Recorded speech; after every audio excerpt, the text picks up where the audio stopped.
여러분들 예배에 대해서 생각을 하고 계시는 거죠?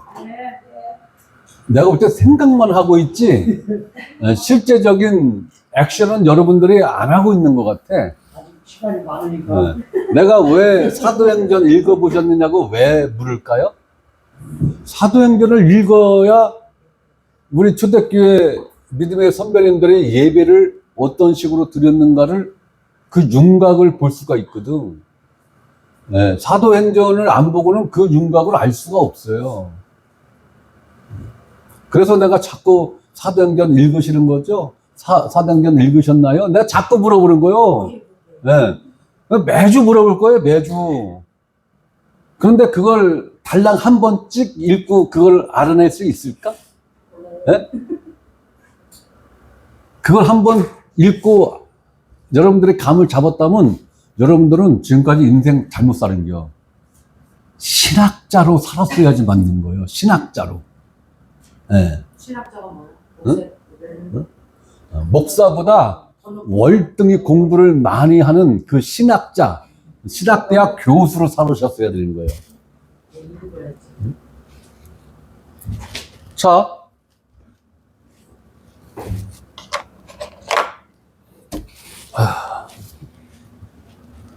오늘날 교회에서 드리는 예배가 과연 성경에서 말하는 예배의 형식과 뭐 딱 일치를 시킨다는 건 어려운 얘기고, 그 어느 정도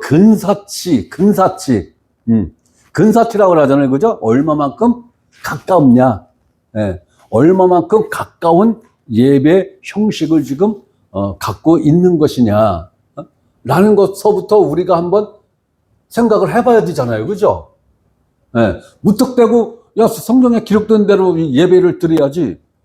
그런데 지금 일반 우리 기독교에서 하는 이 예배 형식이 사도행전의 가장 근사치한 예배 형식이라면 우리가 고민하고 생각하고 할 이유가 없잖아요. 그죠? 네. 그냥 지금 하는 형식을 그대로 따라가면 되니까. 그런데 우리가 왜 사도행전과 초대교회 우리 믿음의 선배들이 드린 예배의 그 형식을 왜 연구를 하자고 하는 걸까? 여러분들 그거 생각해 보셨어요? 목사가 우리 이거 한번 해봅시다 라고 하니까 그냥 아무 생각 없이 뭐 그렇게 하시죠. 이러면 제가 그러잖아요. 그럼 곤란하다. 목사가 하자는 대로 뭐 그렇게 하시죠. 이거는 곤란하다는 거예요. 목사가 일단 얘기를 했으면은 여러분들이 집에 가서 일주일이고 2주일이고 생각을 해서 나는 아무리 생각을 해도 목사님 생각하고 좀 다른 것 같은데요. 이런 의견들이 나와야지 정상이라니까요. 응? 그렇잖아요. 그죠? 네. 자, 그러면 한번 생각을 해보자고요. 자, 준비 찬양이라고 그러죠. 그죠? 찬양. 준비 찬송이라고 그러죠. 준비 찬송 하죠, 일단. 그죠? 한 10분 정도 하죠. 보통 10분 정도 합니다. 자, 그 다음에 사회자가 나와서 묵도합시다 한단 말이에요. 묵도. 그죠? 이게 시작이죠? 그러고 찬송가를 부릅니다. 찬송가 부르죠? 그죠? 그러고 네 번째 교동문 낭독하죠?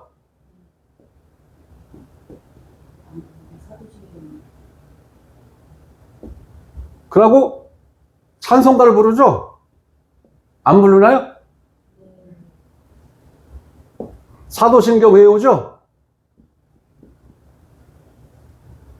찬송가 부르죠? 또. 그 다음에 뭐예요? 대표기도 하죠? 그 다음에 뭐예요? 찬양대, 성가대, 찬양대, 찬양이 있죠? 설교하죠? 또 찬송하죠?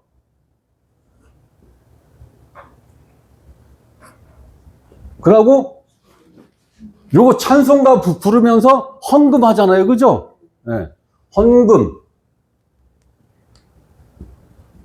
그리고 요거 끝나면 헌금 기도하죠?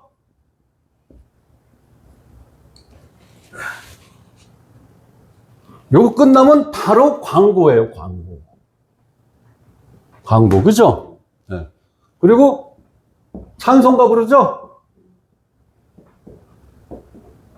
축도로 마무리하죠?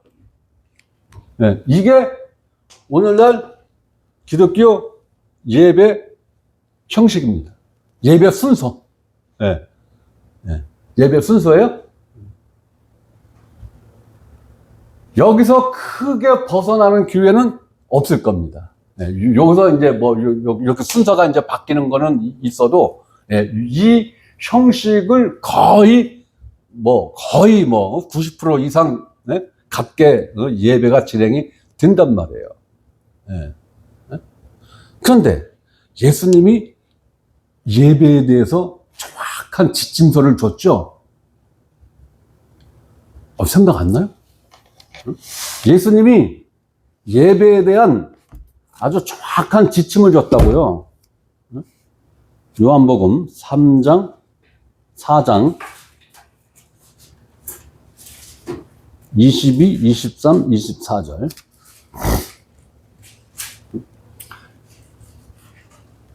우리는 신약교회의 예배는 여기 이 말씀으로부터 시작하는 거예요.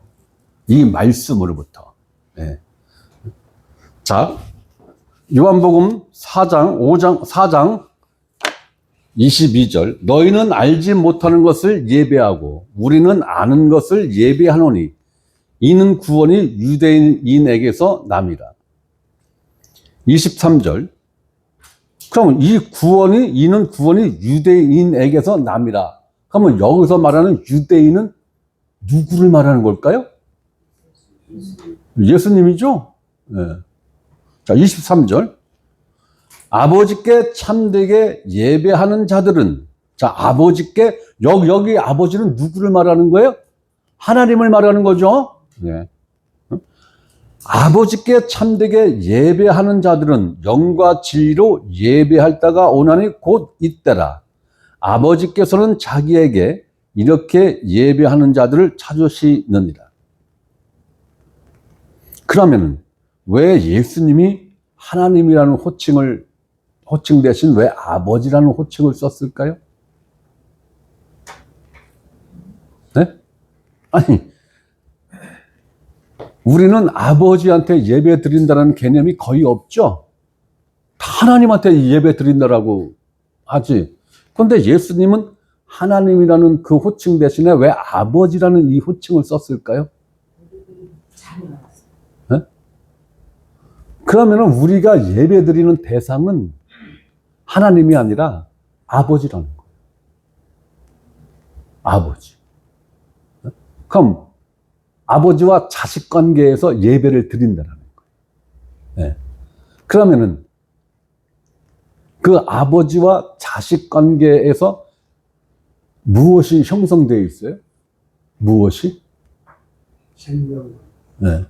생명 관계가 1차적인 거예요. 그죠? 네. 아버지는 자식을 무한히 사랑하고, 자식은 아버지를 무한히 존경하고. 그죠? 이게 밑바탕에 깔려 있어야 된다는 거예요. 이게. 네. 이게 깔려 있지 않은 예배는 네. 더 이상 말하면 시험 드실 분들이 너무 많은 것 같아서 네. 여러분들이 알아서 판단하세요. 자, 영과 진리로 예배할 때가 오나니 곧 이때라. 그럼 이때가 언제라는 거예요? 이때가 언제예요? 언제예요? 교회가 탄생하는 그때부터. 그때. 그럼 교회가 언제 탄생했어요? 아니, 이 정도는 그냥 툭툭툭툭 답이 튀어나오셔야죠. 이거 다른 답 없어요. 두 가지, 세 가지 답이 없다고, 이거는. 언제요? 예수님 부활. 옆구리에서 피우는 가죠. 이야. 진도를 나가면 안 된다니까, 이래서. 어? 오순절 성령 강림이 교회 탄생한 날이에요. 그래서 성령이 중요한 거예요. 그래서 오순절 절기가 그래서 중요한 거예요. 네? 오순절 절기가 엄청나게 중요한 거예요. 구약 절기 중에서 오순절 절기 있잖아요. 오순절. 네? 오순절날 성령이 강림하셨잖아요. 장소가 어디예요? 최초로 성령님이 강림하신 그 장소가 마가다락방이잖아요. 네. 거기서 교회가 탄생된 거예요. 거기서부터. 자, 이렇게 예배하는 자들을 찾으시느니라. 그러면 하나님이 왜 영과 진리로 예배하는 자들을 찾으시는 이유가 뭐냐? 그게 24절에 나오는 거예요. 하나님은 영이시니. 하나님은 영이시니. 예배하는 자가 영과 진리로 예배할지니라. 자, 예수님이 예배에 대한 가이드를 주신 거예요, 지금. 너희는 영과 진리로 예배하라. 이거예요, 그죠? 그러면 영과 진리로 예배해야 하는 이유가 뭐냐? 하나님은 영이기 때문이다. 영이시다. 그러면은 이 영과 이 영이 같은 영일까요? 하나님은 영이시니 예배하는 자가 영과 진리로 예배할지니라. 그러면 예배는 답은 나와 있는 거예요. 그죠? 영과 진리로 예배를 해야 아버지께 예배 드리는 게 되는 거예요. 그죠? 영과 진리로 예배를 해야 아버지께 예배 드리는 게 되는 것이고, 아버지는 영과 진리로 예배 드리는 자들을 찾으신다라는 거예요. 그죠? 찾으신다라는 거예요. 전 세계적으로 기독교 인구가 수억 명입니다. 수억 명이에요. 작년 말 올 초 기준에서 전 세계 인구가 80억 명으로 추정을 하고, 지금은 한 90억 명 가까이 되는 걸로 그렇게 추정이 돼요. 핸드폰에 세계 인구 딱 치면 나온대요, 실시간으로. 지금은 90억 명이 조금 넘었던가 육박하던가 그쯤 돼요. 그럼 90억 명 중에 기독교 인구가 수억 명이에요. 수억 명. 그러면 90억 사람 중에 수억 명인데 그걸 굳이 하나님이 찾으실 이유가 있나요? 그냥 휙 둘러보면 보이죠? 근데 왜 하나님이 영과 진리로 예배하는 자들을 찾으신다. 그만큼 이렇게 예배드리는 사람들이 적다라는 거예요. 우리가 생각하는 것만큼 많지 않다라는 거예요. 그러면 여기서 말하는 영은 무엇이고 진리는 무엇이냐라는 거예요. 그죠? 이 개념이 정리가 돼야 이 예배 순서가 과연 예수님이 가이드로 주신 영과 진리로 예배하는 형식에 어느 정도 근사치를 갖고 있느냐라는 것을 우리가 예측할 수가 있는 거죠. 그죠? 이걸 개념 정리를 딱 해놓고 얘를 여기다가 딱 대입을 시켜보니까 90점이 나왔어. 근사치가. 그럼 굳이 이걸 뜯어고칠 이유가 없는 거죠. 그죠? 예. 여기다 뭔가를 더 첨가해야 할 이유도 없는 거예요. 왜? 종교개혁이 1500 몇 년도죠? 1515년인가요? 종교개혁이? 지금 대략 500년 됐어요. 500년이 넘었어요. 종교개혁한 지.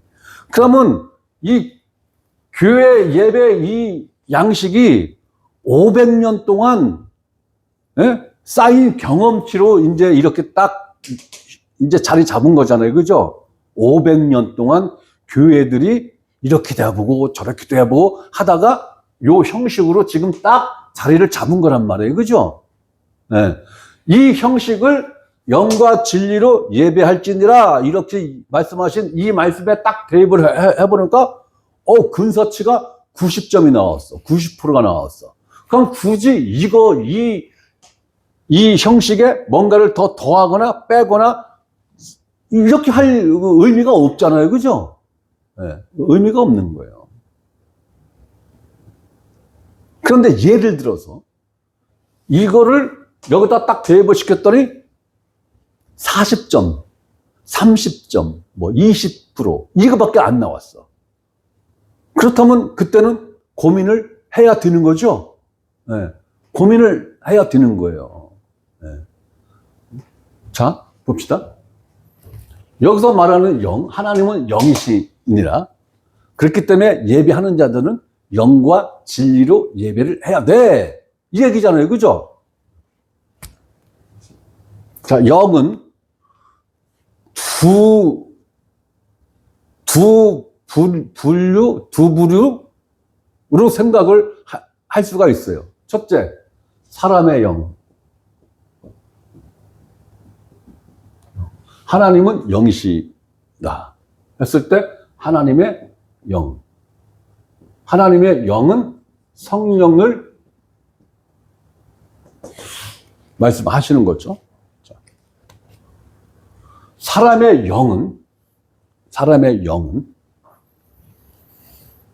거듭나지 않은 사람의 영과 거듭난 사람의 영이 같습니까?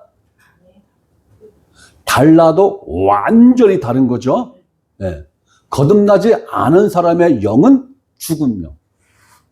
거듭난 사람의 영은 살아있는 영. 그죠? 에스겔서에서 하나님이 약속하신 내가 너희에게 새 마음과 새 영을 줄 거야. 그거죠? 네. 거기서 말한 새 영과 새 마음이 바로 거듭난 그리스도인들의 영이란 말이에요.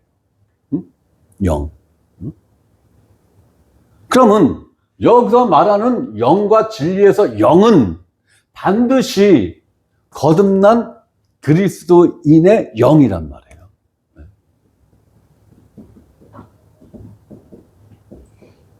거듭난 영. 새 영을 말하는 거죠. 새 영. 새 영.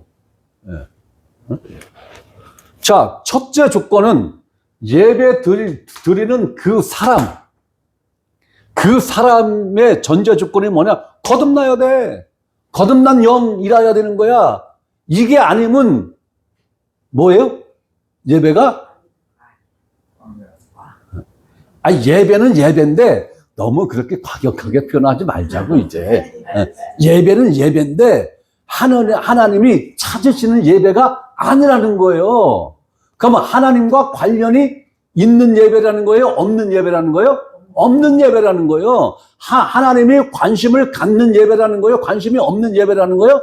관심이 없는 예배라는 거예요. 그럼 하나님이 받으시는 예배라는 거예요? 안 받으시는 예배라는 거예요? 안 받는 예배라는 거예요.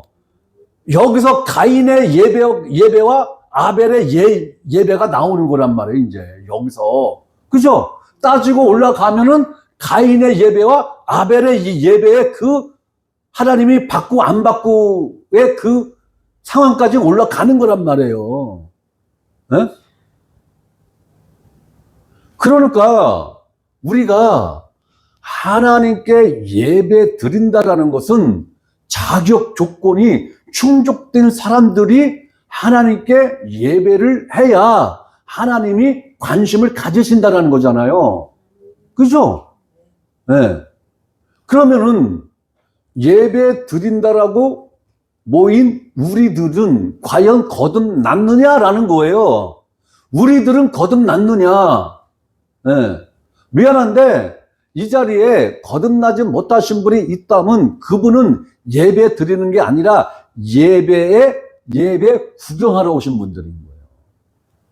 예배 구경꾼인 거예요. 네. 그러나 본인들은 예배 드린다라고 생각을 하고 있잖아요. 그죠? 네. 그건 본인들의 착각이란 말이에요. 네. 하나님 말씀에 비추어서 딱 대입을 해보면 그건 당신의 희망상이야. 희망이야. 네? 당신의 소망에 불과한 거야. 네. 하나님하고는 접점이 없어. 자, 거듭나지 못한 사람이 하나님을 향해서 아버지라고 부를 자격이 있는 겁니까? 없는 겁니까? 없는 거예요. 없는 거예요. 제가 늘 이 얘기가 나오면 제가 늘 이야기하는 게 있죠. 옆집 아이가 나를 보고 아빠라고 졸졸졸졸 따라다니면서 용돈 좀 주세요. 용돈 좀 주세요. 아빠라고 한다고 해서 내 자식이? 아니죠. 네. 그냥 귀여우니까 뭐 돈 10,000원, 돈 50,000원은 한 번 정도는 줄 수 있어요. 그죠? 네, 귀여우니까. 근데 볼 때마다 아빠래. 볼 때마다. 볼 때마다. 이러면 내가 이제 부모한테 뭐라고 얘기를 할까요? 아주머니, 저하고 부부관계세요? 네? 그러면 깜짝 놀랄 거 아니에요. 아, 왜요? 아니, 그 애기 누구누구 있죠? 걔가 나만 보면 아빠라고 부르고 용돈 달라고 그래서 내가 지난번에는 하도 귀여워서 내가 돈 10,000원 용돈 줬는데 얘가 볼 때마다 이러네요? 나도 모르는 자식이 생겼나라고 해서 그런 생각이 불현듯 들어서 나하고 부부관계냐고 여쭤보는 거예요. 그럼 그 애는 집에 가서 정신교육을 단단히 받는 거죠. 네. 안 되는 거예요. 네. 하나님을 아버지라고 인식을 하고 아버지라고 부르면서 그 아버지를 향해서 존경과 사랑이 듬뿍 담겨있는 이 예배를 드릴 자격은 하나님하고 나하고 생명으로 부자 관계라야 이게 가능한 거예요. 그 부자 관계가 형성되는 조건이 뭐예요? 거듭남이죠? 거듭남이에요. 거듭남인 거예요. 그러니까 거듭난 그리스도인들만이 하나님을 아버지라 부를 수 있고 하나님을 아버지로 인식하면서 아버지께 예배를 드리는 거란 말이에요. 그러면 성경에서요, 하나님을 아버지라는 이 단어를 쓰는 거는 행정적 의미의 단어가 아니란 말이에요. 행정, 공식적인 관계. 하나님은 공식적인 관계란 말이에요. 하나님은 공식적인 관계예요. 예를 들어서 내가 판사인데 내 아들놈이 잘못돼서 재판받으러 왔어. 그랬을 때 판사인 아버지는 죄인인 자식을 향해서 누구누구 씨 주소가 어떻게 되는지 말하세요. 그러면 아빠 나야 나 아이 아빠 아들인데 아빠하고 같은 집에 살는데 왜 주소를 물어? 주소 말씀하세요. 이렇게 나오죠? 어이구 우리 아들이네? 주소 나하고 같으니까 뭐 그 패스. 너 무슨 죄 진 것도 내가 다 아니까 패스. 이러면 재판관으로서 자격 상실이죠.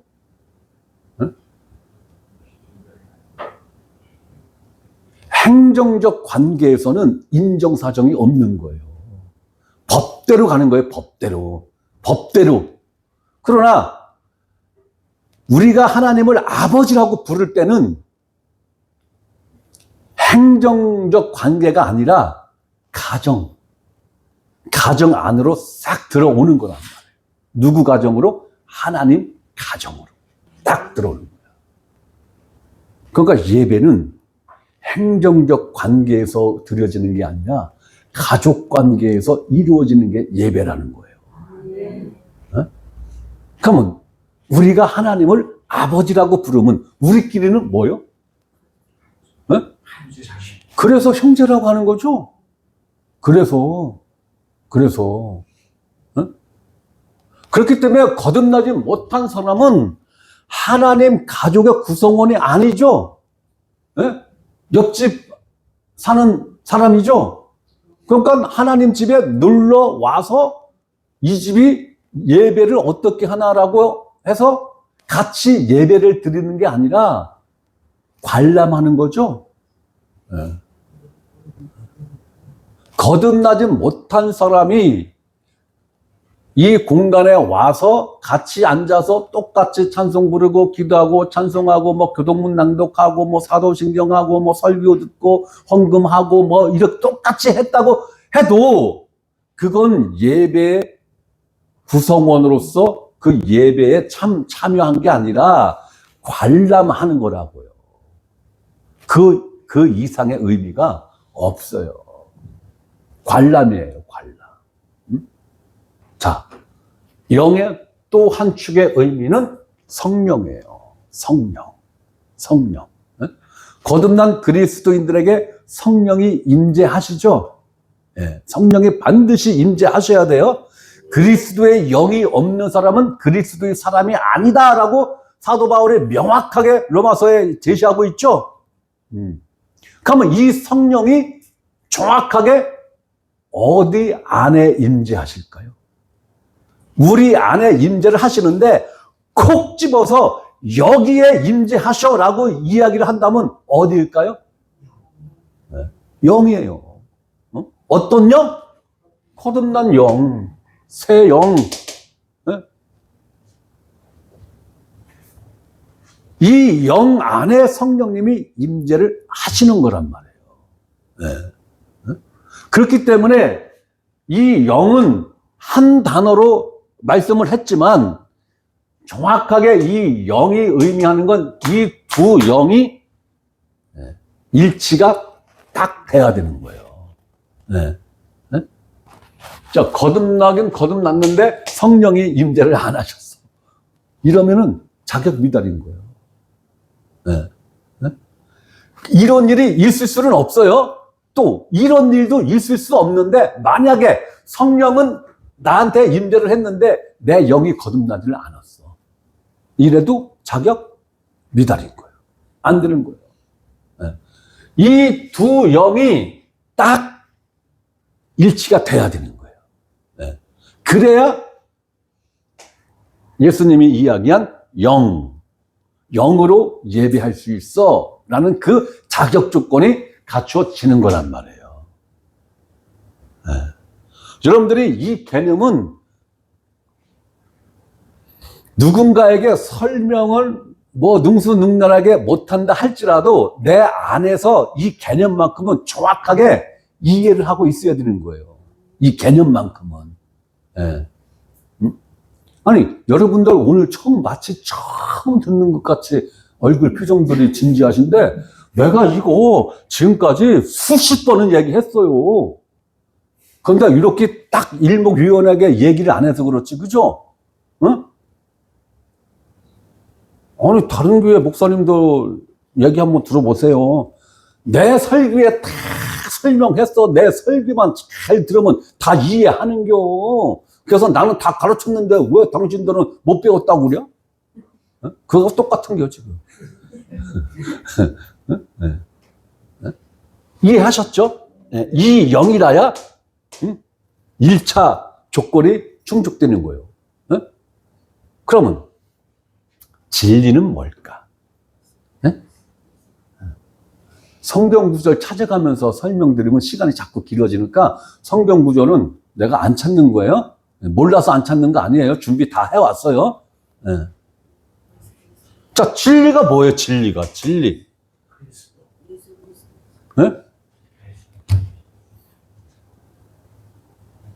진리. 예수 그리스도. 또 진리의 영이 누구예요? 아니, 진리의 영이 누구를 가리켜서 진리의 영이라고 그래요? 성령이시죠?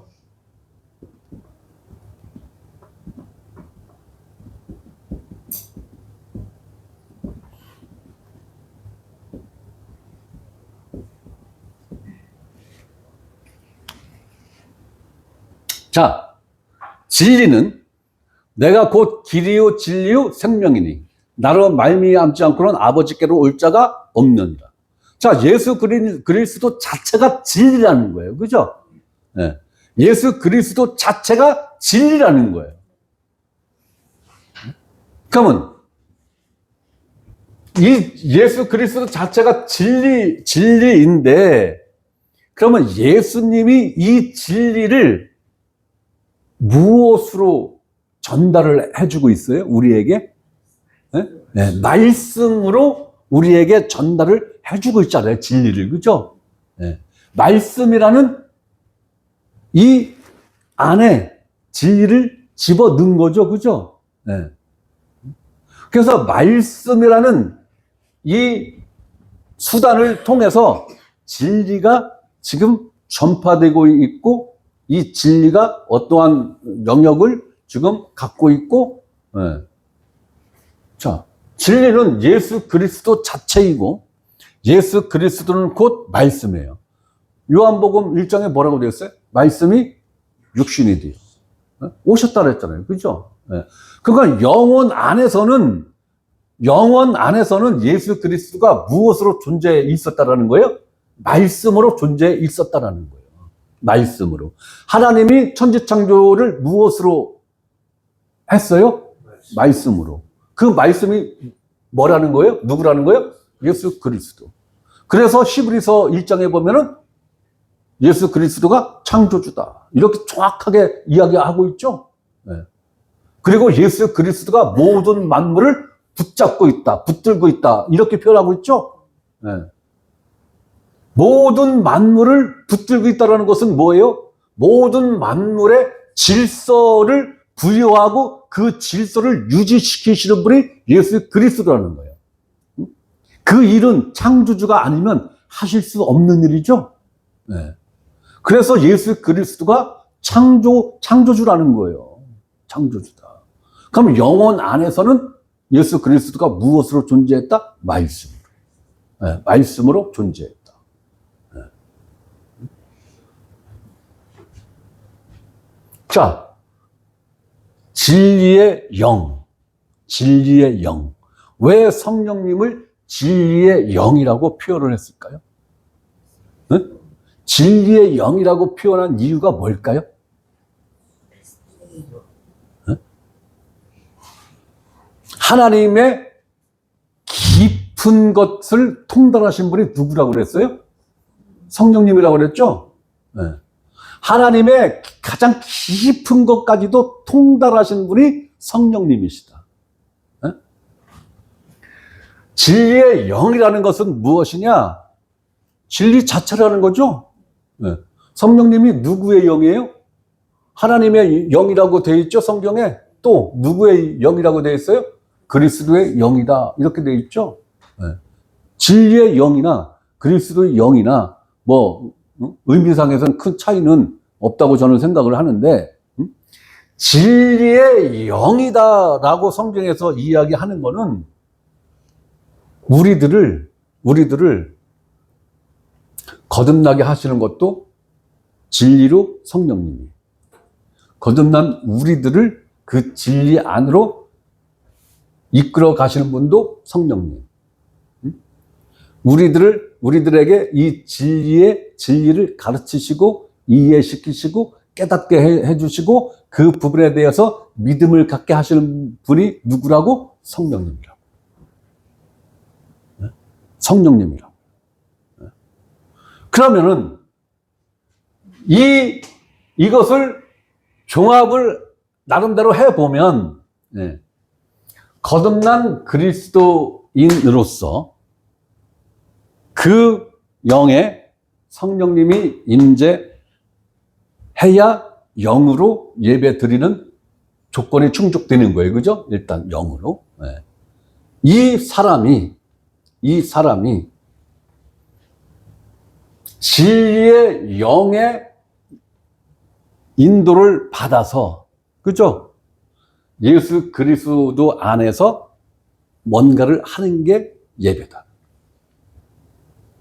그런데 예수 그리스도가 뭐라고 그랬어요? 말씀이죠? 말씀이에요. 네. 말씀이에요. 그러면은 거듭난 그리스도인으로서 그 영의 성령이 임재하시고 이 사람들에게 진리의 성령이 함께 하셔서 진리 가운데로 우리를 인도하는 그 상황. 그러면은 우리가 예배 드리는 이 행위는 반드시 누구 안에서 이루어져야 그게 하나님으로부터 예배로서 인정이 된다? 예수 그리스도 안에서. 예수 그리스도 안에서. 자, 여러분, 제가 11조에 대해서 3가지 설명드렸죠? 자, 11조. 왜 갑자기 예배에서 11조가 나와? 나올 수밖에 없어요. 예배를 생각을 한다면 11조를 자연스럽게 갈 수밖에 없어요. 자, 첫째 11조가 뭐예요? 거제로서의 11조. 두 번째, 뭐예요? 소산의 11조. 세 번째, 3년 끝에 드리는 11조. 자, 거제로서의 11조는 뭐예요? 성전에다 바치는 거죠? 성전, 그죠? 자, 3년 끝에 내는 11조는, 이건 구제에 가깝다고 그랬죠? 구제. 자, 소산의 11조는, 이거는 뭐예요? 가족이죠? 가족. 가족을 위해서 쓰라고 그랬잖아요. 그죠? 네. 자, 거제로서의 11조, 예수 그리스도죠? 그러니까 이 11조 자체가 예수 그리스도라고요. 예수 그리스도. 그렇기 때문에 11조는 완성된 거예요. 그죠? 네. 율법으로서의 11조는 예수 그리스도로 완성이 된 거예요. 자, 여기서 우리가 눈여겨봐야 될 게 뭐냐? 소산의 11조예요. 소산의 11조. 응? 자, 이 소산의 11조는 어떠한 용도로 쓰라고 하나님이 말씀하셨어요? 너와 네 권속들이 내가 지정한 장소에 가서 먹고 마셔. 거리가 멀어서 양 끌고 가고 뭐 곡식단 바리바리 싸갖고 가기 힘들지. 그럼 네 지역에서 그걸 팔아서 돈만 갖고 가족들하고 내가 지정한 장소로 가. 거기서 네가 먹고 싶은 거 다 사. 심지어는 독주까지 사서 먹어도 돼. 이렇게 성경에 명확하게 제시되어 있죠. 네. 그걸 보고 하나님이 기뻐하시는 거예요. 네? 네. 내가 너희에게 축복해준 그 복으로, 야, 너희가 이렇게 오순도순 앉아서 먹고 마시고 기뻐하고, 축제잖아요. 축제란 말이에요. 축제. 예배는, 우리 그리스도인들의 모임은 축제로 모이는 거지 지질이 궁상 떨라고 모이는 거 아니에요. 이 11조를, 소산의 11조를 우리는 일주일에 2번 내지 3번을 정기적으로 하나님 앞에, 하나님, 우리가 하나님의 자식으로서 그리스도의 몸된 교회의 지체들로서 우리가 형제로서 예수 그리스도 안에서 이렇게 모여서 우리가 이렇게 즐겁고 행복합니다 라는 것을 우리가 이 모임을 통해서 하나님 앞에 보여드림으로 하나님이 기뻐하신다는 거예요. 이게 예배죠? 이게 예배인 거예요. 이게.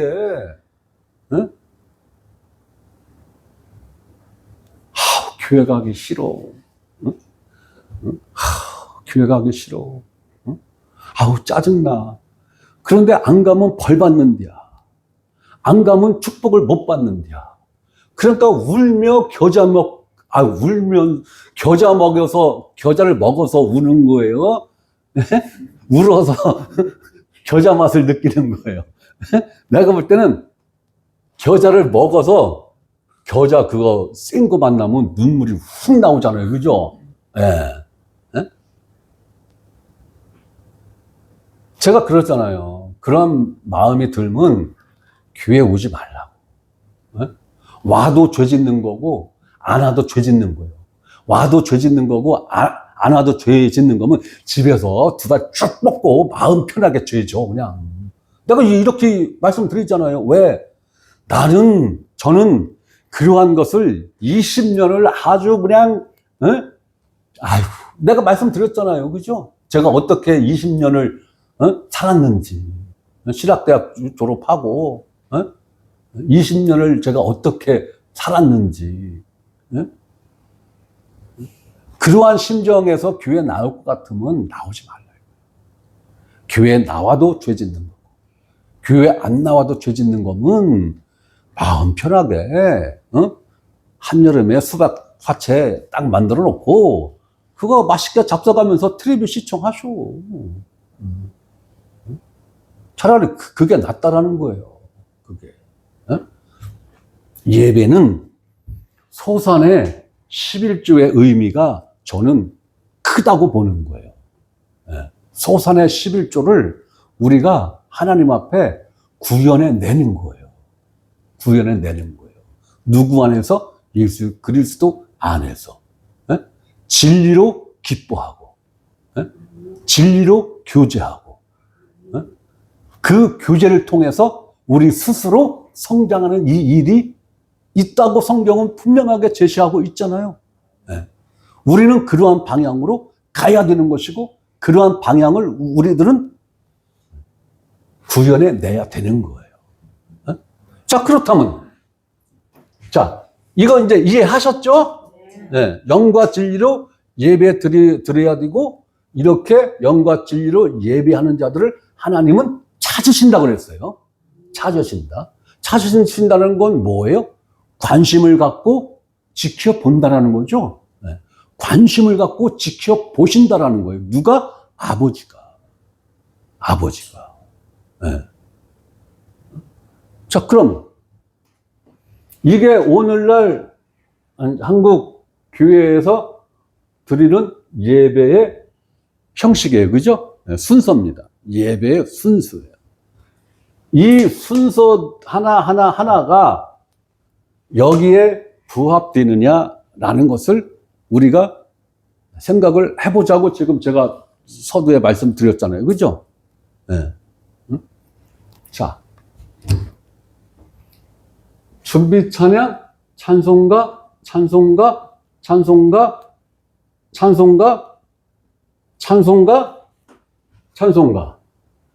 네. 찬송가를 굉장히 많이 하는 거예요. 그죠? 네. 네. 이게 얼마나 좋아 보였으면은 불교에서 이걸 도입을 했다라니까? 찬불가라는 걸 최근에 만들었어요. 네. 대한민국 불교계에서 찬불가를 만들어서 부른 게 몇 년 안 돼요.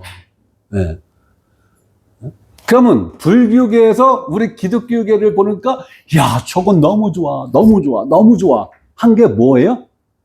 우리가 갖고 있는 찬송가 책에 있는 찬송가가 아니라 CCM이 그렇게 좋아 보였던 거예요. CCM, 일명 복음성가라고 하죠. 네. 이게 그렇게 좋아 보였던 거예요. 왜? 젊은이들이 아주 열광적으로 이거를 흡수를 하잖아요. 그죠? 그러니까 불교계에도 고민이 큰 거예요. 왜? 젊은 사람들이 없어. 그러니까 있는 젊은 사람들이 못 떠나가게 하고, 또 그리고 새로운 젊은 불교 신자를 영입을 하기 위해서는, 야, 우리도 젊은이들 취향에 맞는 노래를 해야 돼. 그래서 이름 붙인 게 뭐예요? 찬불가. 제가 어떤 이건 그 사람들이 방송에 나와서, 모 방송국에 나와서 프로그램에서 한 얘기예요. 제가 떠면서 하는 얘기가 아니고, 불교계에서 어느 날 자기한테 의뢰가 왔대요. 참불가 좀 만들어 달라고. 그런데 이 사람은 트로트 전문 작곡가고, 작사 작곡가고, 또 그리고 자기 아버지가 목사야. 응? 그리고 복음성가도 꽤 만든 작곡가야. 이 사람한테 불교계에서 참불가 좀 만들어 달라고 의뢰가 들어왔었다라고 한번 얘기를 한 일이 있어요. 한 사실이 있어요. 네. 그때는 제가 시간대별로 모든 방송국 프로그램을 다 입력하고 있었을 때예요. 네. 이 불교 참불가를 이렇게 들어보면요, 멜로디가 우리 복음성가하고 비슷합니다. 가사만 바꾼 그 멜로디가, 그 참불가가 꽤 돼요. 네. 네? 자, 찬송가. 이 단어상에는 문제가 없어요. 그죠? 네. 찬송가라는 이 단어 자체는 문제가 없어요. 그런데 뭐가 문제가 있어요? 찬송가 가사에 문제가 있다는 얘기예요. 찬송가 가사에 문제가 있다. 그럼 어떠한 문제가 있어요? 대표적으로 성경에서는 우리에 대한 속죄가 끝났다라고 성경은 선언을 하고 있어요. 그죠? 우리 죄들에 대한 속죄는 끝났다. 마무리가 됐다. 내가 다 이루었다. 히브리서에 꽤 여러 번 반복해서 나오는 단어가 뭐예요? 단번에 끝났다. 단번 제사로 영원히 끝났다. 그죠? 단번이라는 말이 꽤 여러 번 히브리서에 등장을 합니다. 단번. 한 번에 끝났다라는 거예요. 속죄와 관련된 일은 예수 그리스도가 십자가에서 흘리신 그 피와 죽음으로 영원히 끝났다라는 거예요. 영원히. 그렇다면 예수 그리스도가 십자가에서 피 흘리시고 죽으심으로 우리의 죄들이 영원히 끝났다라는 것을 찬양하는 곡이 꽤 많아요. 그죠? 네. 비중적으로 봐도 그 부분이 꽤 많습니다.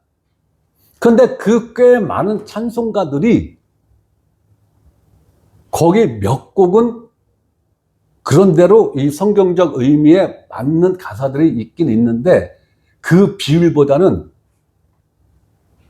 우리의 죄가, 나의 죄가 예수 그리스도가 흘리신, 십자가에서 흘리신 그 피와 죽음으로 우리의 죄가 속죄가 될 것이다. 미래형으로 표현된 게 굉장히 많습니다. 미래형으로. 그런데 성경은 과거 완료형 혹은 현재 완료형으로 성경은 그 부분을 명확하게 제시를 하고 있단 말이에요. 그런데 우리가 갖고 있는 이 찬송가 책에 있는 찬송가 그 가사 내용은 미래형으로 되어 있어요. 앞으로 우리가 용서받는다. 받을 것이다. 이렇게 되어 있어요. 그러면 이러한 형식을 갖고 있는 가사의 내용의 찬송가를 우리가 예배 시간에 부르는 것이 가하냐 불가하냐. 그죠? 우리가 이걸 따져야 되는 거죠? 여기에 대입을 하면은 답이 나오는 거죠? 안 맞다라는 거예요. 그 가사가. 한두 곡이면은 그냥 우리끼리 요거는 이렇게 좀 고쳐서 씁시다라고 해서 약속해서 그게 가능한데, 안 맞는 게 후드룩혀. 안 맞는 게 후드룩혀. 그러니까 가사를 고쳐서 이걸 부르는 게 한계가 있어. 신경 써야 되고. 그래서 안 부르는 거예요.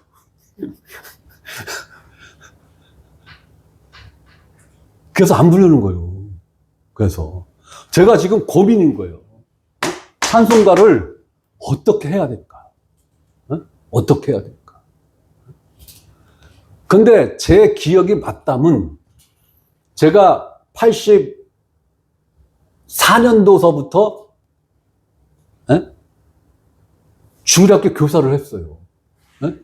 83년도 고등학교 2학년 겨울방학 때서부터 교회를 나오기 시작해서 그 다음해인 84년도 고등학교 3학년 되면서 제가 주일학교 교사를 했어요. 심지어는 설교도 했어. 주일학교 설교도. 이러니 얼마나 미래 촉망된 청년이야. 그죠? 이러니까 신학대학 갈만하죠? 신학대학 그래서 가서 이 모양 이 꼴이 된 거예요. 안 갔어야 되겠네. 안 갔어야 아주 뱃속 편하게 사는 건데. 아이고, 잘못 간 게 어디서 신학대학을. 뭔 얘기 하려다 그래. 맞았게? 뭔 얘기 했어요? 찬송가. 제 기억으로는 그때 부른 주일학교 복음성가가 있어요. 주일학교 복음성가. 그 대표적인 찬송가가 생각나는 게 뭐예요? 어여뻐도 못 가요. 마음 착해도 못 가요. 오직 무엇으로 간다? 믿음으로 가요. 그때 80년대, 90년대 주일학교 학생들한테 예배 시간에 불렀던 그 복음성가는 진짜 복음성가가 많았어요. 지금 생각해보니까 가사 내용도 그렇고 그리고 멜로디도 쉽고 그래서 제가 고민해요. 그걸 뒤져서 그걸 책자로 만들어서 그걸 쓸까? 50곡이고 100곡이고 그걸 찾아서 차라리 복음 내용에 딱 일치하는 그런 곡도를 선정을 해서 그걸 사용할까? 제가 이제 거기까지 고민을 하고 있는 거예요. 거기까지. 1차적으로 찬송가 내용이 복음의 가장 핵심적인 복음의 내용과 일치하지 않는 부분이 의외로 많다라는 거예요.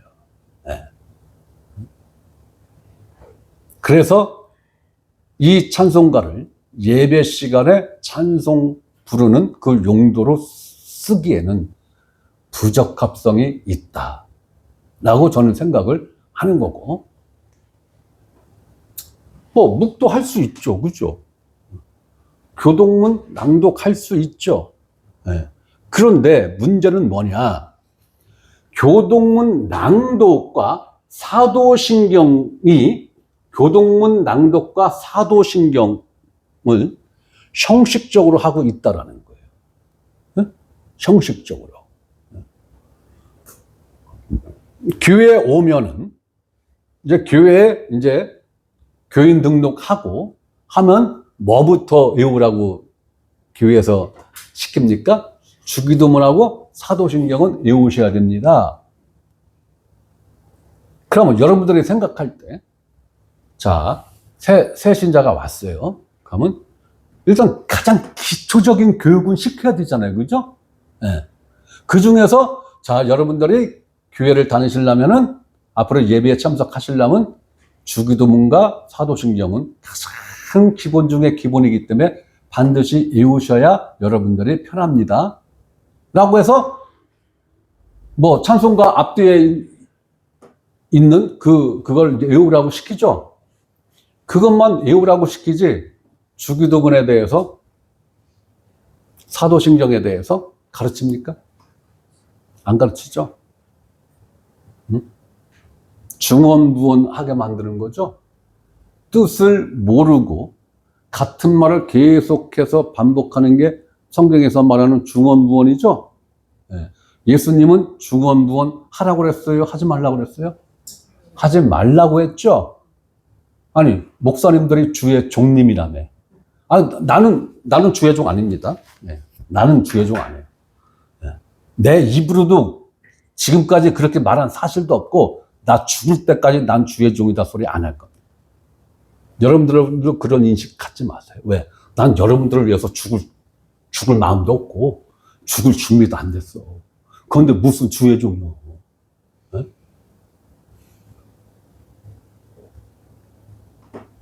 주의 종님이라는 거예요. 네? 그러면은 주의 종이라면 내 상전이 예수님이라는 거잖아요. 그죠? 네. 그럼 종은 상전의 명령에 100% 순종해야 돼요. 그걸 가려서 이건 순종하고 저건 불순종하고 그 선택권이 있어요? 없죠? 100%예요, 100%. 100%. 요즘 종들은 주인님한테 덤벼.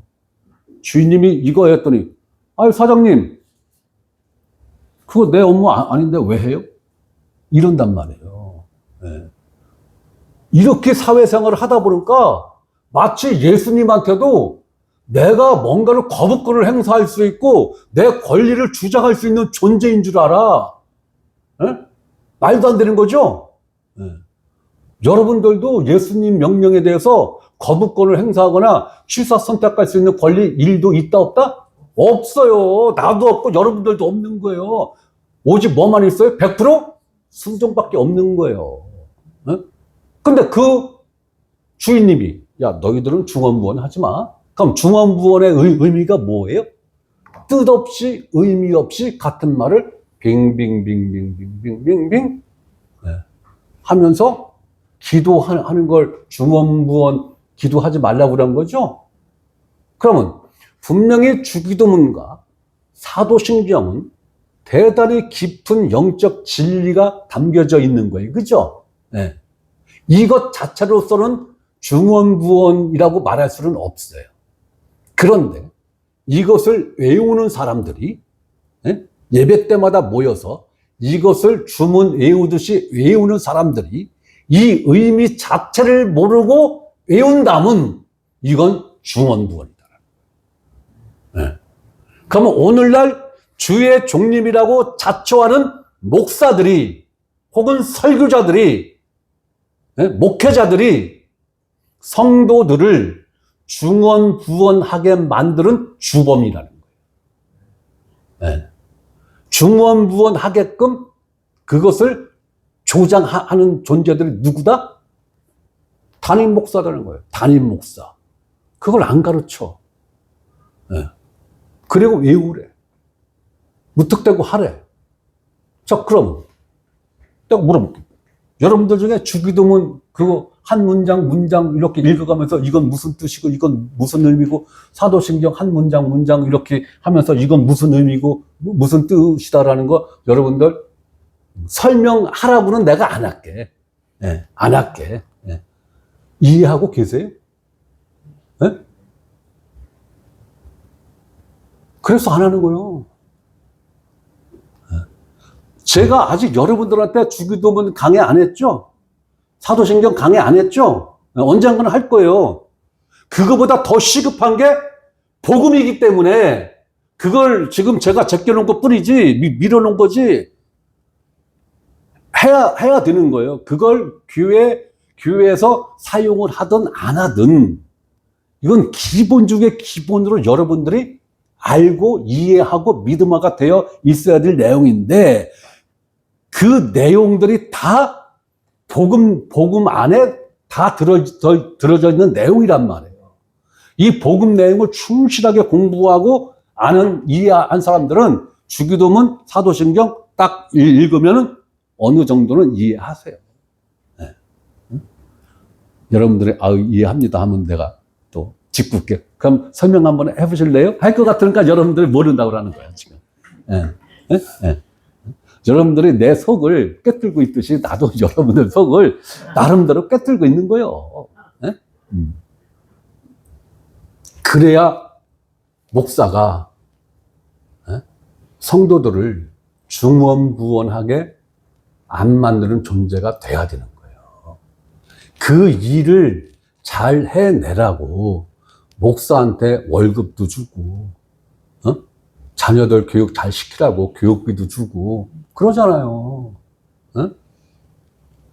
근데 자기 입속만 쏙쏙쏙쏙 다 챙기고 성도들에게 가르쳐야 할 부분들을 비정상적으로, 비대칭적으로 가르치고 있단 말이에요. 예? 나는 이게 문제다라는 거예요. 이게 문제다. 예? 예. 자, 우리는 아직 사도신경과 주기도문에 대해서 제가 여러분들한테 정확하게 가르쳐 준 사실이 없어요. 그렇기 때문에 우리는 예배 시간에 사도신경과 주기도문을 사용하지 않는 거예요. 네. 다른 교회는 다 하니까 우리도 하자 하면은 제가 여러분들을, 나도 그렇고 여러분도 그렇고 중원부원하게 유도하는 범죄자가 되는 거예요. 하나님 앞에 범죄자가 되는 거예요. 왜? 가르칠 걸 아직 안 가르쳤으니까. 자, 그럼 교동문. 교동문은 시편으로 구성되어 있죠? 네. 시편으로 구성되어 있어요. 그러면 목사가 교동문을 사회자, 주로 이제 담임 목사죠, 그죠? 네. 네. 주일날 단상에 서서 사회 보는 사람이 주로 담임 목사가 사회를 보니까. 자, 담임 목사가 한 구절 읽고, 교인들이 한 구절 읽고, 이렇게 해서, 그래서 교독이에요. 번갈아 가면서 읽는다고 해서. 그게 시편으로 구성되어 있어요. 그러면 이 교동문을 낭독을 할 때, 그 교동문의 의미를 뭐 100%를 알고 하자는 얘기는 아니에요. 그러나 큰 틀에서 오늘 낭독하는, 교독하는 그 시편 내용을 큰 틀에서는 알고 해야 된다는 거예요. 네. 근데 나는 의문이 들어. 네. 교인들은 모를 수 있죠, 그죠? 네. 목사들은 알고 하는 건가? 네? 아니, 여러분들 그 생각 안 해봤어요? 네? 내가 그걸 다 모르니까 안 하는 거요. 네? 모르고 하면 뭐예요? 중언부언. 목사인 나도 시편을 다 모르는데? 네? 그러니까 나서부터 중언부언 하는 거죠? 네. 알고 해야 된다. 알고 해야 된다.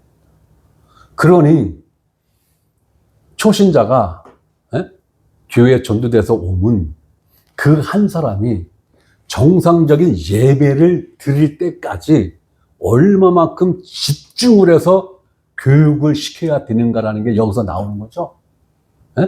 한 사람이 전도가 돼서 그 사람이 교회에서 드려지는 그 예배에 정상적인 자격 조건을 갖추어서 예배자로서 예배 구성원이 되게끔 얼마만큼 시간 동안 그 교회에서 전담 교육자를 붙여가지고 아마 내가 얼핏 생각할 때는 만약에 교동문까지 교육시켜서 이렇게 할 것 같으면 한 2, 3년은 걸릴 것 같은데. 그죠? 2, 3년. 그것도 매주 1시간에서 3시간 정도 매주 전담 교육자를 붙여가지고 교육을 시킨다 해도 2, 3년은 걸릴 것 같아요.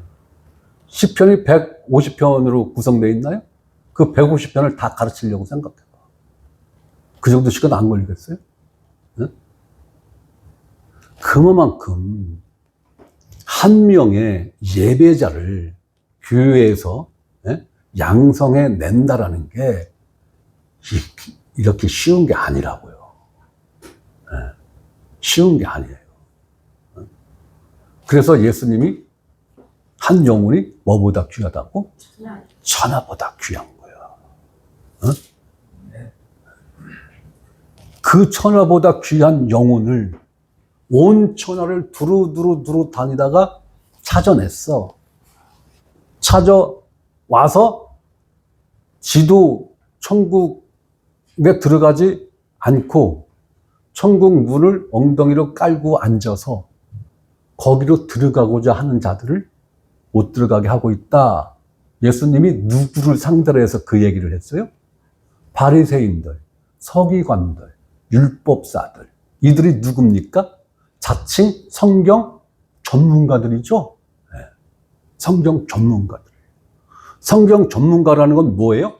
하나님 전문가라는 거예요. 하나님에 대해서 전문가라는 거예요. 이 전문가들이 천국 문을 깔고 뭉개고 앉아서 자기도 못 들어가고, 그리고 거기로 들어가고자 힘쓰고 애쓰는 그들도 못 들어가게 막고 있다. 그럼 오늘날 성경 박사가, 성경 전문가가 누굽니까? 목회자죠? 하나님에 대한 전문가가 누구예요? 목회자죠? 예배에 대한 전문가가 누구예요? 목회자죠? 이 시점에서 예수님이 오셔서 이러한 예배 형태를 보시면 그 말씀을 재현하지 않는다라는 보장이 있을까요? 예수님이 여기 현장에 지금 오셔서 우리가 하는 이 모임의 형태를 보시고 예수님이 뭐라고 평가를 하실까? 여러분들은 이 부분을 고민하셔야 되는 거예요. 그리고 왜 제가 여러분들에게 그러한 숙제를 줬느냐? 여러분들 한 분 한 분은 교회 예배에 대해서 최소한 이건 해야 되잖아? 아니면 최소한 이건 하지 않아야 되잖아? 이 개념들을 여러분들은 한두 가지씩 다 갖고 있어요. 다 갖고 있어요. 그것을 생각으로만 하지 말고 이제는 성경을 근거로 해서 여러분들 생각이 옳은 생각인지, 성경에 부합되는 생각인지, 성경에서 벗어난 생각인지를 여러분 스스로 이 정경 잣대에 들이대서 여러분들이 지금 갖고 있는 생각이 맞는지 안 맞는지부터 확인하셔야 되죠. 무턱대고 나는 이렇게 했으면 좋겠어요. 저한테 그렇게 얘기해서 좋은 반응 안 나온다는 거 다 아시죠? 여러분들의 생각과 그러한 마음들이 성경 말씀에 어느 정도 부합되는 마음과 생각인지를 여러분 스스로 찾아보시라는 거예요. 여러분 스스로. 그리고 우리는 목사 한 사람에 의해서 이렇게 갑시다, 저렇게 갑시다, 이게 아니라 내 생각이 있듯이 여러분 각자의 생각이 있죠? 내 의견이 있듯이 여러분 각자의 의견이 있어요. 내 생각과 마음이 성령이 주신 그 생각과 마음이 이듯이 여러분들이 갖고 있는 마음과 생각 또한 성령님이 주신 마음과 생각이겠죠? 그렇다면 우리 조합이 하나로 딱 맞아 떨어져야 이게 우리 교회를 향하신 성령님의 계획과 뜻이죠? 그럼 그 방향으로 가면 틀림없는 거죠? 목사 한 사람의 생각과 개념은 틀릴 수 있습니다. 그래서 한국교회가 지금 자꾸 어그러진 길로 가는 거예요. 목회자의 생각과 계획이 절대적 권위를 갖는 순간 그 목회자는 타락한 겁니다. 그 교회는 타락한 거예요. 바른 길로 갈 수가 없는 거예요. 목회자의 의견과 생각이 한 표. 여러분 각각의 의견과 생각이 각각 한 표. 이게 맞는 거죠? 응? 아니 목사 얘기만 하면 이렇게 반응들이 없어. 응? 이게 맞는 거예요. 저는 그렇게 생각해요. 네. 응? 목사가 기득권을 갖는 순간 그 목사는 타락한 거라고요. 그 교회는 이미 타락의 길로 성도 수가 많고 적음을 떠나서 개척한 지 뭐 30년이 됐느니 뭐 1년이 됐느니 그걸 떠나서 이미 타락의 길을 가고 있는 거예요. 그 모임은. 네? 의미가 없는 거예요. 응? 자, 중원부원에 속할 가능성이 있죠? 네. 가능성이 있다고 말씀드렸어요. 꼭 이거다라고 말씀 안 드렸어요. 네. 나도 이제 피해갈 길을 자꾸 만들어야 돼. 예? 예? 중언부언일 가능성이 있다라는 거예요. 예? 그러면 성도들이 중언부언하지 않게 하려면 가르쳐야 되는 거죠. 나는 여러분들에게 이걸 가르치지를 못했으니까 예배 시간에 사용하면 된다, 안 된다? 안 돼. 저는 그렇게 생각하는 거예요. 저는. 사도신경도 마찬가지죠. 예. 그래서 요거는 제가 조금 변경했어요. 그죠? 우리는 안 외우죠? 예. 제가 물어보고 동의하십니까?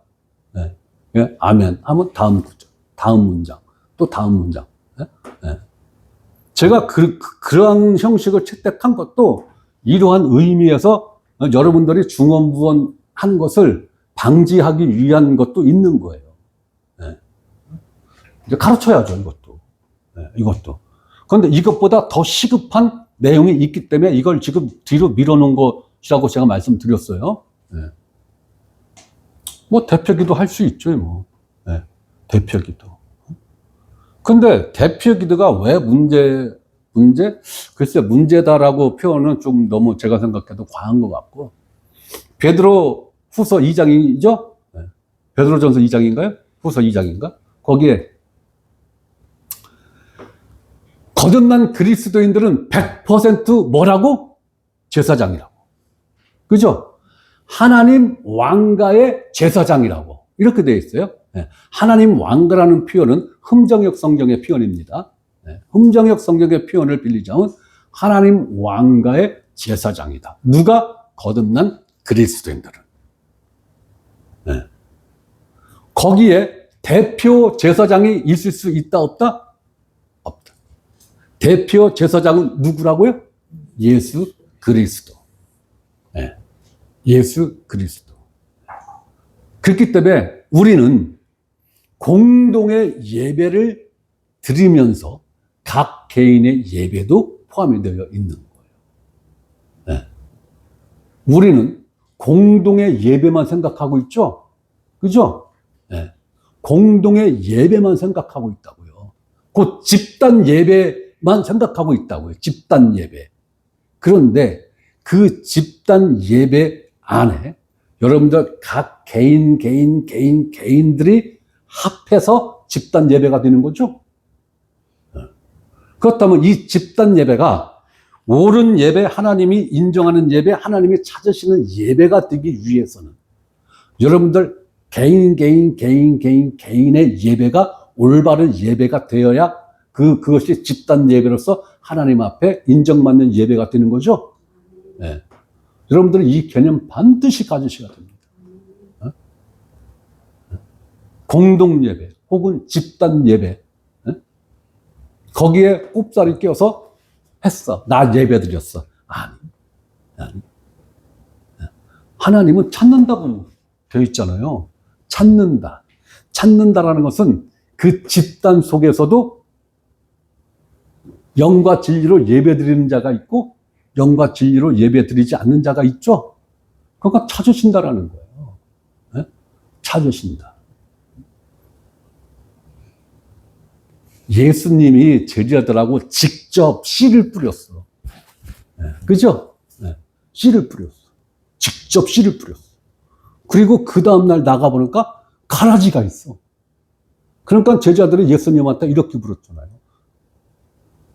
주님, 어제 저희가 알곡, 씨란 알곡 곡식 그 씨를 뿌렸는데, 오늘 나가보니까 가라지가 있네요? 그러니까 예수님이 뭐라고 그랬어? 밤새 원수들이 뿌린 거예요. 원수들이 뿌린 거예요. 그러면 이 안에 알곡만 있을까요? 아니지. 아니, 뭘 근거로 아니지, 그래? 아니, 내가 가라지면 어떻게 할 거야? 내가 가라지면. 가라질 수 있죠? 에이, 목사인데 어떻게 그러니까 함정에 빠지는 거야. 그러니까 사탄에게 계속 속으시는 거예요. 목사가 가라질 수 있어요. 응? 제가 어둠 속의 등불이라는 이 다큐멘터리를 어제 2시간 58분짜리를 밤 12시 반까지 다 봤어요. 여러분들 시간 되시면 유튜브에 어둠 속의 등불이라는 유튜브 제목이 있어요. 근데 여러분들 보기는 좀 힘들 수가 있어. 자막이 엄청나게 많아. 더빙이 안 돼 있고 자막으로만 돼 있는데 엄청 많아. 네, 엄청 많아. 네. 그런데 인내하고 인내해서 그걸 보시면은 여러분들에게 큰 유익감이 있을 겁니다. 네. 아이, 김민영 자매님은 저기, 네? 네. 그리고 이게 화면이 빨리빨리 넘어가. 네. 네. 아마 반도 못 읽을 수도 있어. 그래도 한번 보세요. 네. 네. 하나님이 이 말씀, 곧 성경을 어떻게 보존을 해서 이 성경을 통해서 영혼 구원을 이루어 가시는가. 뭐 약간의 교회사적인 부분도 나오고. 그래서 인내하고 보시면 분명히 유익함은 있습니다. 또 까먹었어. 뭔 얘기를 했죠? 가라지. 가라지는 있는 거예요. 비율이 가라지 99% 속에 알곡이 1% 있느냐, 알곡이 80% 속에 가라지가 20%가 있느냐, 그 비율의 문제일 뿐이지 항상 알곡이 있는 곳에 가라지가 있습니다.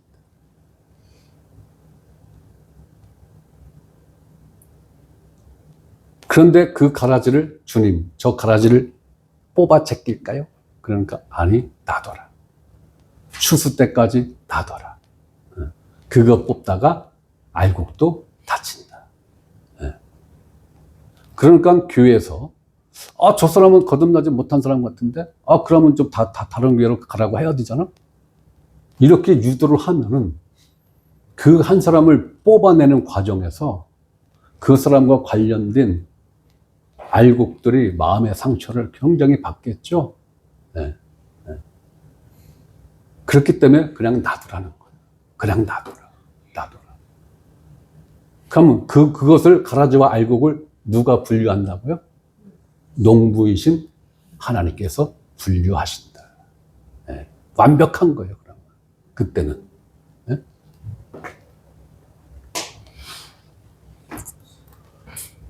자, 그러면 축도권은 목사한테만 있습니까? 네? 축도권은 목사한테만 있어요? 네? 아니죠. 왜? 목사도 제사장. 예수 그리스도 안에서 말하는 거예요. 예수 그리스도 안에서 목사도 제사장. 여러분들도 나와 똑같은 의미의 제사장. 이 의미를 누가 부여했어요? 하나님이. 그죠? 하나님이 의미를 부여한 걸 제가 제 마음대로 변개시킬 수 있어요? 네? 안 되는 거죠? 네. 목사도 그리스도 안에서 제사장. 여러분도 그리스도 안에서 제사장. 그럼 목사에게 축도권이 있으면 여러분들에게 축도권이 있어요? 없어요? 있어요. 여러분들에게도 목사와 똑같은 권위에 축도권이 있다고요. 축복권이 있다고. 축복권이 있는 거예요. 성경적으로 이러한 개념 정립이 교회에서 올바르게 되지 않으면 복음이 묻히는 거예요. 복음이 100% 빛을 발하지 못하고 10%밖에 빛을 못 발할 수도 있고 1%밖에 빛을 못 발할 수 있고 그런 거예요. 뭐 그거 한 가지 갖고 뭘 그래. 그 한 가지가 10가지가 되고 10가지가 100가지가 되는 거죠. 한국 기독교에서 실수한 것 중에 굉장히 많은데 그 중에 한 가지가 뭐예요? 복음성가 CCM을 교회로 끌고 들어온 건 실수한 거예요. 그래서 지금 찬송가 부르는 것보다 CCM 부르는 비율이 훨씬 높아졌죠. 예. 2000년대의 가사들을 보면은 이거는 복음성가라고 할 수가 없어요. 복음성가라고 할 수가 없어요. 멜로디도 그렇고 가사도 그렇고. 요즘 나오는 CCM은 이거는 아니야. 그냥 세상 노래하고 별반 차이 없어요. 그러니까 젊은이들이 좋아한다고 해서 그걸 무차별적으로 걸름망 없이 싹 받아들이고 있잖아요. 싹 받아들이고 있잖아요. 아니라는 거예요. 아니라는 거예요. 또 한 가지가 뭐예요? 대표적인 거? 굉장히 많지만 한국교회가 실수한 거. 설교 시간을 청중들이 원하는 시간에 맞춰버렸어요. 그죠? 설교 길게 하면 그 담임 목사 쫓겨납니다. 쫓겨나요. 설교 길게 했다고. 요즘 실력 있는 목사로 인정받으려면 설교 시간 25분, 30분도 길대야. 25분. 대형교회 목사님들 설교 시간 25분에 거의 맞춰져 있어요. 거기서 조금 기르면 아주 길게 하면 35분. 35분 설교하면 경고장 날립니다. 장로들이 빨간 걸 다 흔들어줘요. 빨리 끝내라 이거예요. 그래도 말 안 들으면 잘라요. 그래서 예배 시간은 총 1시간 내에 끝낸다. 1시간 내에 끝낸다. 그러니까 모든 것이 다 형식으로 할 수밖에 없어요. 형식.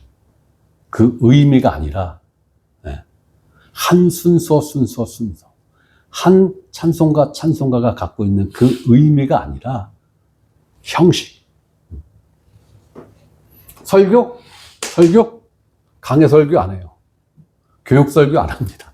왜? 강해 설교, 교육 설교 하려면 최소한 1시간이에요. 최소한 1시간이에요, 1시간. 1시간. 제가 다른 교회 가서 담임 목사로 청빙 받으면 한 달 내에 쫓겨납니다. 한 달 내에 쫓겨나. 주일 설교 2시간 하고 수요 설교 1시간 반을 하는데 안 쫓겨나겠어요? 한 달도 안 갈걸? 2주 만이면 잘릴 거예요. 2주 만이면. 설교 길게 한다고. 왜? 교육 설교, 강해 설교는 최소한 1시간 이상 해야 할 수밖에 없어요. 20분에서 30분짜리 강해 설교하고 교육 설교하면 30만도 3, 40분인데 매주 30만 하다가 끝나는겨. 그럼 나는 얼마나 편하고 좋을까? 그죠? 레파토리 이거 생각 안 하고 뭐 그냥 성경 구절 두 구절 내지 한 구절만 딱 선정해 놓고 슬쩍 그냥 맛배기만 보이면은 30분 됐습니다. 끝. 그럼 얼마나 좋아. 형식이에요. 오늘날 설교가 99%가 주제 설교하죠. 주제 설교합니다. 주제 설교. 주제 설교는 교육 설교와 강해 설교하고는 거리가 굉장히 먼 거예요. 주제 설교는 훈시 내지는 교훈의 내용밖에는 담을 수가 없어요. 주제 설교는. 그러니까 주제 설교는 진리 자체를 전달해 주기가 대단히 어렵습니다. 그래서 이 순서 15가지의 이 순서를 이렇게 놓고 보면은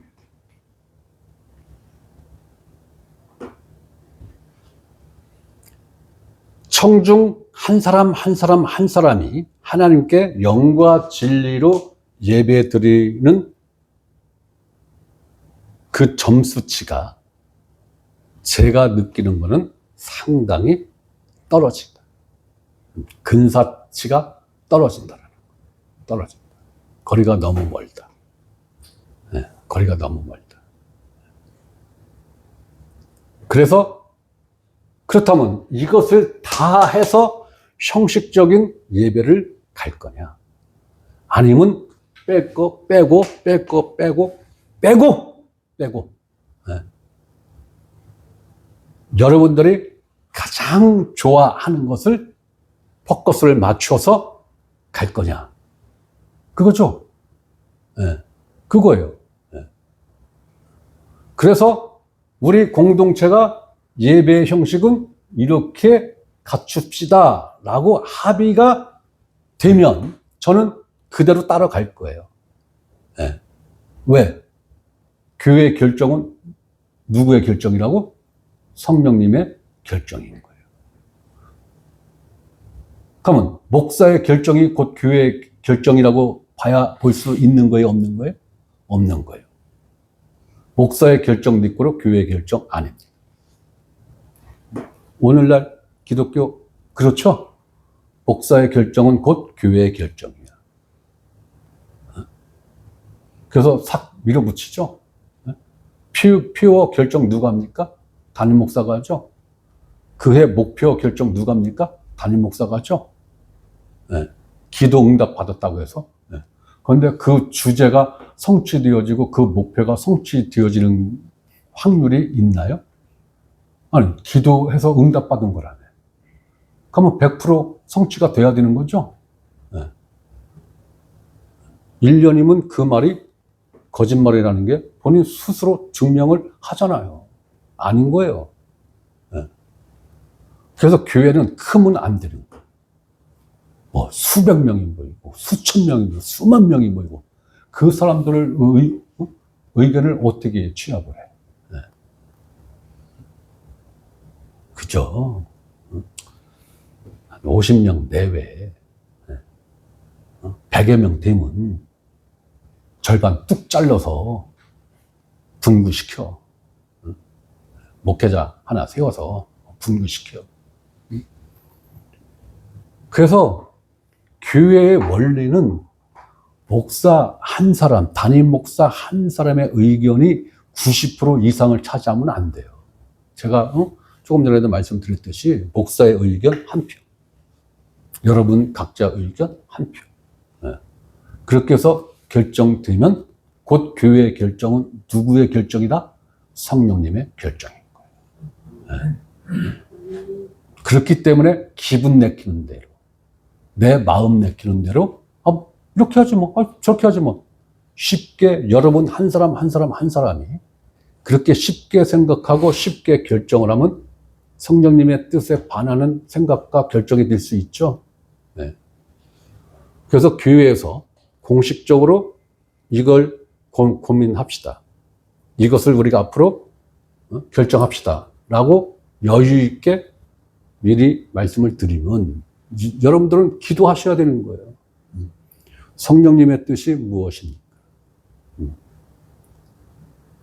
우리 공동체가 앞으로 예배라는 것을 어떠한 형식으로 어떠한 방향으로 가는 게 성령님이 원하시는 것이고 성경에 부합된 뜻이 무엇인지 여러분들 기도하셔야 되는 거예요. 그럼 기도만 하면 성령님이 계시를 막 내려주실까? 여러분들 귀에다 대고 막 속삭여 주실까? 아니, 성경을 봐야죠. 기도하면서 성경을 봐야죠. 그죠? 그럼 성령께서 성경을 보는 과정 속에서 여러분들에게 탁탁탁탁 체크해 주는 말씀이 있어요. 네. 그 말씀을 머릿속에 담아놓으면 성경책 덮고 1분이면 싹 까먹어. 네. 그래서 메모지를 옆에다 두고 성경책을 읽으라는 거예요. 성경을 읽으라는 거예요. 네. 그런 성령이 주시는 영감이 있을 때 뭐 몇 장 몇 절 그 정도라도 표기를 해 놓으시라고. 네. 그리고 기도하면서 그 말씀들을 계속해서 생각하고 또 생각하고 그러다 보면 다른 말씀들과 또 이렇게 성령께서 연결을 시켜줍니다. 그럼 그 말씀들을 종합해 보면 이러한 방향으로 가라고 하시는구나. 라는 것을 여러분 한 사람 한 사람이 각자 그 의견을 갖고 올 연말에 이렇게 공개 토론을 하면 안 해. 누가 먼저 손들고 얘기를 하면 나머지는 다 침묵이요. 예, 안 해. 왜? 저 사람 생각과 내 생각이 다르잖아. 그죠? 예? 그러면 저 사람한테 상처 입힐 것 같아서 침묵이야, 그때는. 그럼 한 사람 의견으로 결정 끝나는 거야. 그럴 것 같았으면 여러분들한테 긴 시간 동안 뭐로 고민하라고 그래? 나 혼자 결정하고 말지. 예. 그래서 연말에 여러분들 한 사람 한 사람 상담도 할 겸 요걸 한 사람 한 사람에 대한 의견을 제가 듣고 기록하고 그래서 여러분들 의견을 다 취합을 해서 여러분들과 같이 어떠한 결론점에 도출이 되면 내년도 예배는 그렇게 가겠다라는 거예요. 이러면 다른 교회는 뭐 이렇게 하는데 왜 우리 교회는 이래야? 이런 의견이 안 나오겠죠? 교회마다 구성원이 다 달라요. 젊은 층이 많은 교회가 있고 좀 연륜자가 또 많은 교회가 있고 그러면 예배 형식은 달라져야 된다고 저는 생각해요. 일률적으로 다 똑같아야 된다? 아니요. 구성원의 그 비율에 따라서 예배하는 형식도 저는 융통성을 가져야 된다. 저는 그렇게 생각을 해요. 그래서 여러분들이 이러한 것을 염두에 두시고 예수님이 주신 가이드라인은 영과 진리로 예배를 해야 된다. 이걸 늘 염두에 두시고 사도행전, 고린도전후서 시간 되시면 쭉 읽어가세요. 디도서까지 쭉 읽어가시면서 우리 초대교회 믿음의 선배들이 어떻게 예배를 드렸는가라는 것이 한 권의 책에 일목요연하게 정리되어 있지 않습니다. 흩어져 있어요. 조각 흩어져 있습니다. 우리는 그 조각을 찾아내는 작업을 먼저 하셔야 되고 그 찾아진 조각들을 이제 맞추는 작업을 하셔야 되는 거예요. 이게 어느 정도 맞춰져야 하나님은 그리고 우리 초대교회 믿음의 선배들은 이러한 형식의 예배를 드렸네 라는 것을 여러분들이 유추해낼 수 있는 거예요. 그렇게 여러분들이 성경을 보시고 고민을 하시면 좋은 결과가 돌출될 걸로 저는 생각을 합니다. 내가 이걸 고민해서 결정하겠다는 거 아니죠. 여러분들이 고민해서 여러분들이 결정하는 대로 목사인 내가 따르겠다라는 거예요. 그러니까 내가 고민해야 될 부분을 나는 여러분들한테 공을 지금 또 넘긴 거예요. 나 편하자고 여러분들한테 또 넘긴 거예요. 그러니까 여러분들을 고민하시라고. 자, 이제 본론 설교 들어가야 되는데.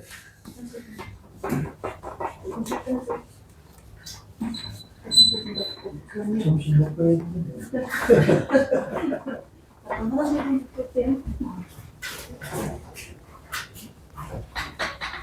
자, 5분 쉬었다 갑시다.